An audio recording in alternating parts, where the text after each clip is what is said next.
देश न्यूज में आपका स्वागत है। मैं हूं आपके साथ धर्मिष्ठा और आप देख रहे हैं हमारा खास कार्यक्रम शिक्षा का माफिया तंत्र। हायर स्टडीज कर रहे या उसमें एडमिशन के लिए एंट्रेंस की तैयारी करने वाले कैंडिडेट्स की आत्महत्या की खबरें अक्सर हमारे सामने आती हैं। ये ऐसी खबरें हैं जिनसे हम सभी स्तब्ध रह जाते हैं। बेहद मेहनती, पढ़ने लिखने वाले समझदार बच्चे ऐसा कदम क्यों उठा लेते हैं? ऐसी क्या परेशानियां वो झेलते हैं जिसके सामने मरना बेहतर समझ लेते हैं? राजस्थान का कोटा ले लो या मध्य प्रदेश ले लो, छत्तीसगढ़ ले लो, राजस्थान ले लो, कहीं की भी बात ले लो, एजुकेशन हब के तौर पर जाने जाने वाली हर जगह वहां पढ़ रहे स्टूडेंट्स की आत्महत्याएं करने की खबरें भी आती रहती है।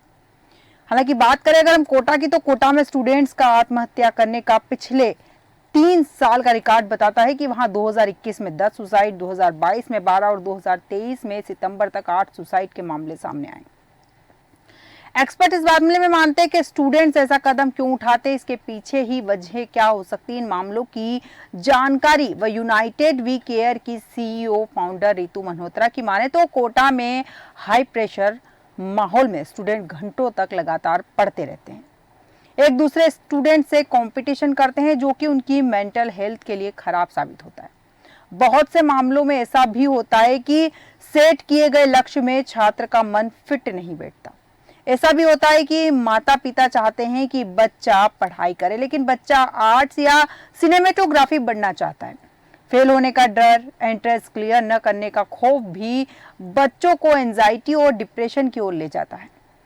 बहुत से स्टूडेंट ऐसा महसूस करते हैं कि जैसे कि उन्हें कैद कर दिया गया है, वह अकेले हैं, वे अपनी फैमिली मेंबर और करीबियों से जुड़ नहीं पाते।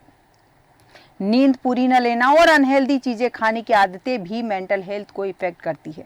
पेरेंट्स और टीचर की तरफ से लगातार मिलने वाला प्रेशर स्टूडेंट्स पर स्ट्रेस लेवल बढ़ाता है। इस विषय पर विस्तार चर्चा के लिए हमारे एडिटर सूरज पाठक जी हमारे साथ जुड़ चुके हैं। सूरज जी नमस्कार। नमस्कार धर्मिष्ठा जी। सूरज जी, जैसे हम बात कर रहे हैं यहाँ पे स्टूडेंट्स के बारे में, अच्छे खासे पढ़ने वाले स्टूडेंट, उनकी मेंटल हेल्थ पे पढ़ाई का इतना स्ट्रेस रहता है कि वो पढ़ाई से ज्यादा या कंपटीशन से ज्यादा मौत को गले लगाना आसान समझते हैं। क्या कारण हो सकता है इसका? देखिए, मानव जीवन के चक्र में सबसे महत्वपूर्ण समय जो आता है, जो रहता है, वो रहता है छात्र जीवन का। जी। छात्र जीवन से जो लोग बाहर आते हैं, जो अपनी पढ़ाई पूरी कर लेते हैं, वो उनके मन में कहीं ना कहीं कर सकती है कि हम छात्र जीवन में वापस जाना चाहते हैं। वो जीवन उनको इतना प्रिय लगता है कि वो उस जीवन में वापस जाना चाहते हैं कि काश वही लाइफ दोबारा मिल जाए। इस जीवन में ये जो छात्र जीवन होता है, ये काल होता है, ये बहुत महत्वपूर्ण होता है। इस समय में हम बहुत सारी चीजें देखते हैं, बहुत सारी चीजें सीखते हैं, बहुत सारी चीजें सुनते हैं। हायर स्टडीज कर रहे या उसमें एडमिशन के लिए एंट्रेंस की तैयारी कर रहे छात्रों की आत्महत्या की खबरें अक्सर सामने आती हैं। ये ऐसी खबरें हैं जिनसे हम स्तब्ध हो जाते हैं। बेहद मेहनती, पढ़ने लिखने वाले समझदार बच्चे ऐसा कदम जब उठा लेते हैं तो कई सवाल खड़े हो जाते हैं। बिल्कुल। कि वे आखिर ऐसी क्या परेशानियां झेलते हैं जिसके सामने वे मरना बेहतर समझ लेते हैं। हम बात करें कुछ आंकड़ों की, अगर उदाहरण के तौर पर राजस्थान का कोटा एजुकेशन हब के तौर पर जाना जाता है और वहां से ज्यादा खबरें आती हैं। बिल्कुल। कोटा में स्टूडेंट्स की आत्महत्या करने का पिछले 3 साल का रिकॉर्ड बताता है कि वहां 2021 में 10 सुसाइड, 2022 में 12 सुसाइड और 2023 में सितंबर तक 8 आत्महत्या के मामले सामने आ चुके हैं। बिल्कुल। सवाल है कि छात्र ऐसा कदम क्यों उठाते हैं, उनके पीछे वजह क्या हो सकती है। इन मामलों के जो जानकार हैं जी, वो अलग अलग तरह की राय पेश करते हैं। कहा जाता है कि हाई प्रेशर का जो माहौल होता है, छात्रों के सामने कई घंटों की स्थिति का जो फोर्स होता है वो उसे झेल नहीं पाते हैं। दूसरी बात आती है कंपटीशन की। प्रतियोगितावाद का युग है, हाँ ठीक है, लेकिन प्रतियोगितावाद कहीं ना कहीं वो उस प्रतियोगिता को आत्मसम्मान का प्रश्न समझ लेते हैं। बिल्कुल। बहुत सारे मामलों में ऐसा भी होता है कि सेट किए गए लक्ष्य, जो एक वो टारगेट बना लेते हैं, जो लक्ष्य बना लेते हैं, निर्धारित कर लेते हैं, वो उनके मन में फिट नहीं बैठ पाता है।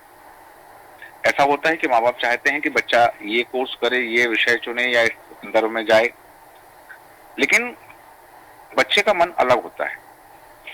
माता पिता अभिभावक चाहते हैं कि बच्चा डॉक्टर बने, इंजीनियर बने, लेकिन बच्चा आर्ट्स या सिनेमाटोग्राफी में जाना चाहता है। बिल्कुल। तो स्थिति ये बन जाती है वहां पर कि ऐसी स्थिति में छात्र के मनोमस्तिष्क पर जो स्थिति बनती है, वो स्थिति जो है बहुत कंपटीशन से कहीं ज्यादा वो इस स्थिति के लिए सामने आ जाता है कि वो एंट्रेंस एग्जाम क्लियर करने के बजाय डिप्रेशन में चला जाता है। बिल्कुल। वह जो डिप्रेशन स्थिति बनती है, वह उसे अवसाद के एक ऐसे कुचक्र की ओर अग्रेसित कर देती है कि जहां उसे कुछ ज्यादा सूझता नहीं है। बिल्कुल।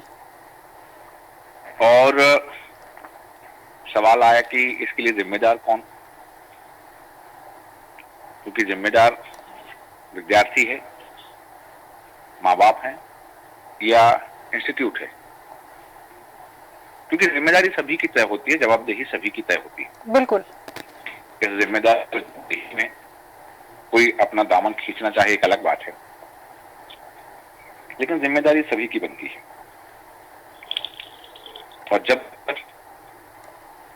अपने में इस जिम्मेदारी का निर्वहन नहीं जाएगा जी, इस तरह की खबरें नहीं रुकेंगी। बिल्कुल इस तरह की खबरें रोकने के लिए हमें यही चाहिए होगा कि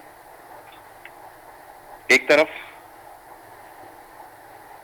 उनका टारगेट उन्हें सेट करने दें जी, दूसरी तरफ ये बात रखें कि उनकी मनोस्थिति क्या कह रही। हाँ, प्रतियोगितावाद का युग है, हर कोई एक दूसरे से बेहतर दिखना चाहता है, बेहतर बनना चाहता है। बिल्कुल। लेकिन इसके लिए जान की बाजी लगाना, जिंदगी से खिलवाड़ करना, ये कहीं से कहीं तक उतना मुफीद नहीं लगता है। क्योंकि इसके लिए कहीं ना कहीं हम यदि बात करें मनोस्थिति की, तो यह जो विचार है, आत्मघाती का जो विचार है, दरअसल आत्महत्या एक छोटा सा शब्द है, इसकी परिभाषा बहुत व्यापक और विशाल है। खुद को नुकसान पहुंचाने से, घातक कृत्य से होने वाली जो मृत्यु है वह आत्महत्या, आत्मघाती व्यवहार में सफल आत्महत्या और आत्महत्या की कोशिश और आत्महत्या की कोशिश करने का विचार यह अवसाद से निर्मित होता है। बिल्कुल। आत्महत्या आमतौर पर कई कारकों के संयोजन के कारण होती है। इसमें अवसाद सबसे आम कारण है और उल्लेखनीय है कि आत्महत्या के लिए एकमात्र जोखिम कारक नहीं है अवसाद। कुछ अन्य चीजें हैं जिन पर वर्तमान में शोध की आवश्यकता है। हम देखते हैं कई बार कि जब छात्र ऐसा कुछ कदम उठा लेते हैं तो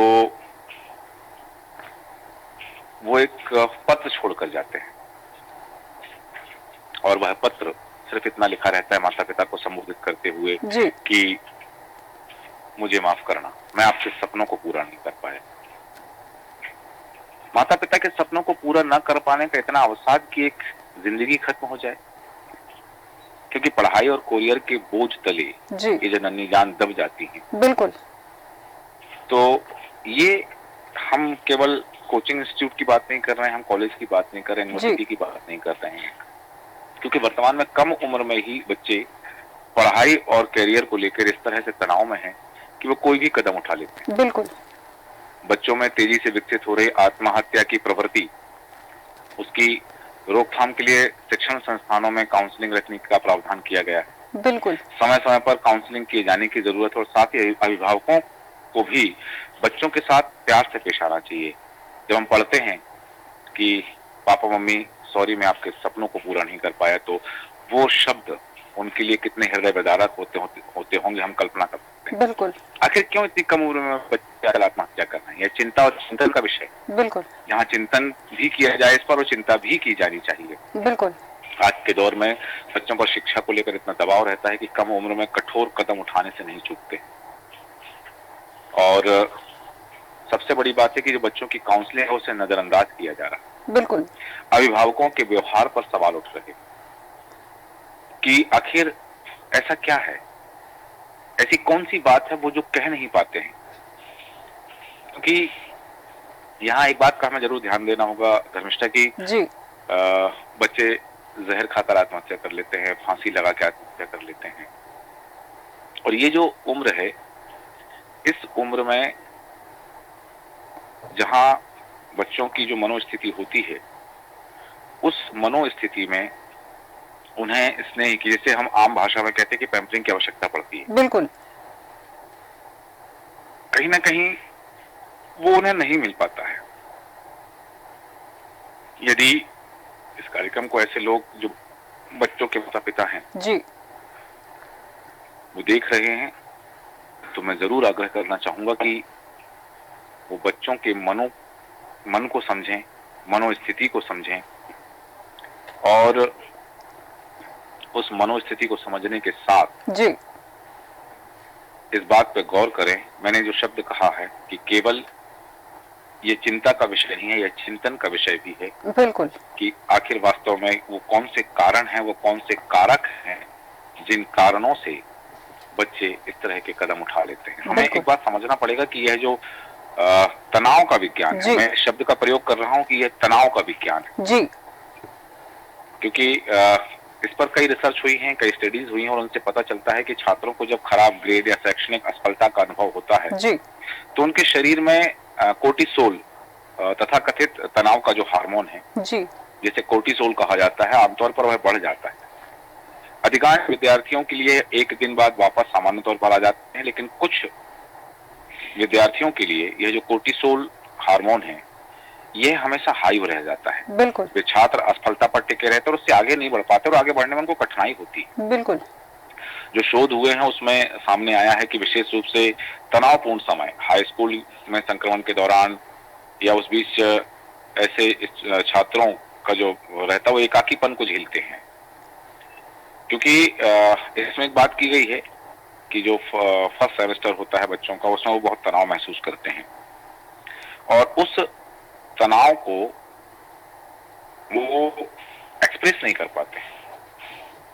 मैं एक शोध का बताना चाहूंगा आपको जी, क्योंकि एक शोधकर्ता ने लिखा है कि तनाव हमेशा बुरा नहीं होता। कार्टिसोल जो हार्मोन्स है वह शुगर और स्मृति को भी बढ़ाता है, लेकिन उसका लेवल ज्यादा हो जाना वो अवसाद की तरह ले जाता है। शारीरिक और संज्ञानात्मक क्षमता जो है अस्थायी, उसको बढ़ावा मिल जाता है। बिल्कुल। सकारात्मक जो तनाव होता है वो यू स्ट्रेस कहा जाता है। स्ट्रेस अलग हो जाता है और यू स्ट्रेस अलग हो जाता है। ये जो यू स्ट्रेस है ये प्रेरणा और निर्णय लेने को बढ़ावा देता है, छात्रों को लक्ष्य हासिल करने में मदद मिलती है। आगामी परीक्षा को लेकर अनुभव किया जाने वाला तनाव अध्ययन की याद दिलाता है, लेकिन जोखिम बढ़ाने का एक तरीका भी, हालांकि छात्र इसको पहचाने से, क्योंकि एक हम बात करें क्रॉनिक स्ट्रेस की, तो क्रॉनिक स्ट्रेस जो है, जो हाई कोर्टिसोल का स्तर मस्तिष्क की कार्यप्रणाली को खराब कर सकता है, प्रतिरक्षा प्रणाली को दबा सकता है। इसमें दीर्घकालिक क्षति हो सकती है। बचपन के दौरान तनाव से निपटने के लिए जो तंत्रिका सर्किट लचीले होते हैं, और क्रॉनिक स्ट्रेस जो होता है वो मस्तिष्क को अत्यधिक प्रतिक्रियाशील बना देता है। बिल्कुल। ताकि वो खतरों का सामना करता है लेकिन वो धीमी गति से करता है। तो ये सारी चीजें हैं। मैंने एक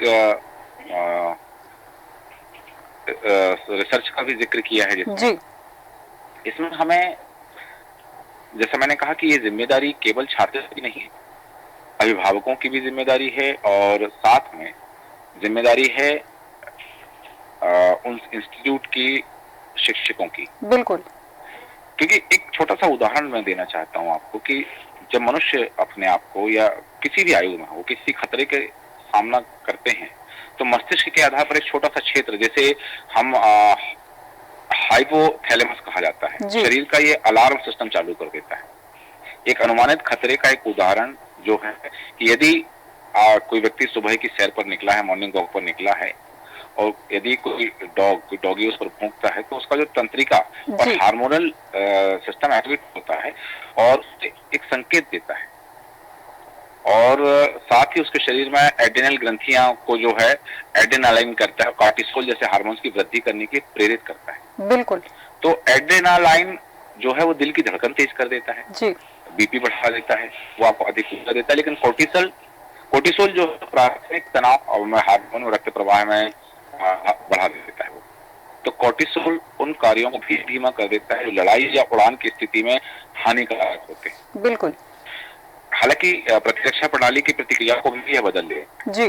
तो इन सब चीजों से जो बहुत सारी चीजें हो चुकी हैं, बहुत सारी बातें सामने आती हैं, लेकिन उन सब के बीच में इस बात को भी नहीं भूला जा सकता है कि विद्यार्थियों में यह जो प्रवृत्ति बढ़ रही है कि वो लड़ने से बेहतर हारना पसंद करते हैं। बिल्कुल। इस परिस्थितियों के लिए हम, हमारा समाज, हमारी प्रणालियां, बहुत सारी चीजें हैं जो इन सब चीजों के लिए जिम्मेदार हैं।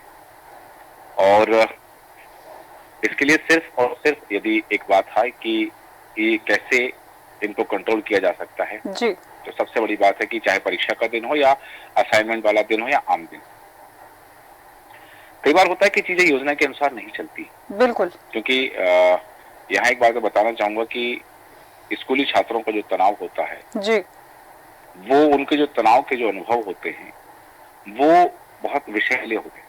हमें इन चीजों को ध्यान में रखा जाना चाहिए कि यदि स्कूली छात्रों में, विद्यार्थियों में जो तनाव है, तो सबसे पहले तो उनका मिजाज कैसा है, और उस पर माता पिता जो हैं, अभिभावक जो हैं, उनके साथी मित्र जो हैं वो, और साथ ही स्कूल प्रबंधन, कॉलेज मैनेजमेंट की बात करें या जो उनके शिक्षक हैं, उनको ध्यान दें। बिल्कुल। कई बार ऐसी स्थिति में वो सिर दर्द या पेट दर्द का बहाना बनाते हैं।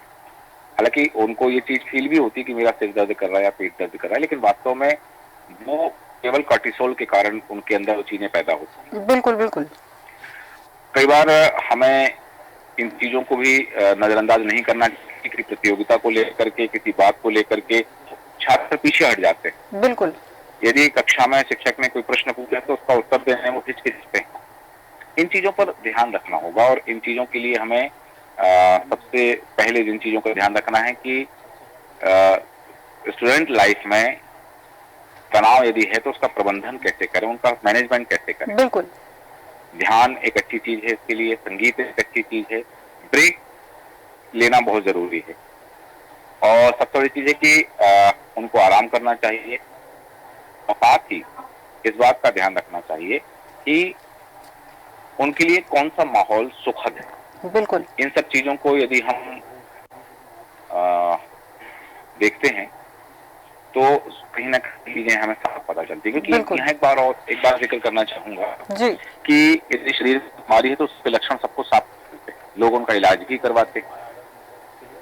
मेंटल हेल्थ के बारे में जागरूकता कम है, फहमियां ज्यादा है, इसके चलते लोग इसे इग्नोर करते हैं। यदि कोई विद्यार्थी दिमागी रूप से परेशान है या तनाव में है तो गंभीर बीमारियां होने का खतरा बना रहता है।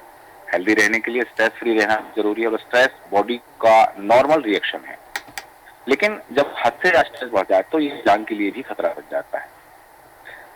इन सब चीजों का ध्यान रखते हुए विद्यार्थियों को एक अच्छा परिवेश दें, एक अच्छा परिदृश्य उनके सामने प्रस्तुत करें, और जहां ये बात आ जाए कि यदि वो अवसाद में है तो हमें उनका सहयोग करना है, बिल्कुल, बजाय इसके कि उन्हें इग्नोर किया जाए। बिल्कुल सही कहा सूरज जी आपने कि एक तो आपने जो बहुत बड़ी बात कही कि चिंता करनी चिंतन का विषय है, जहां हम एक तरफ एजुकेशन की बात कर रहे हैं, जहां बच्चे पढ़ाई का प्रेशर नहीं झेल पाते और आत्महत्या जैसी कदम उठा लेते हैं। लेकिन एक बात और देखने में आई है सूरज जी की, छोटी छोटी बात पर भी बच्चे आजकल जान देने लगे। क्या कारण है? क्या उनके बर्दाश्त करने की क्षमता खत्म हो गई? जैसे कई बार देखने में आया, कई खबरें ऐसी भी आई है कि किसी बच्चे की माता ने उनके हाथ से मोबाइल छीन लिया कि मोबाइल पे गेम नहीं खेलना है, थोड़ी पढ़ाई कर लो, या फिर मोबाइल पर गेम मत खेलो, बाहर जाके खेलो।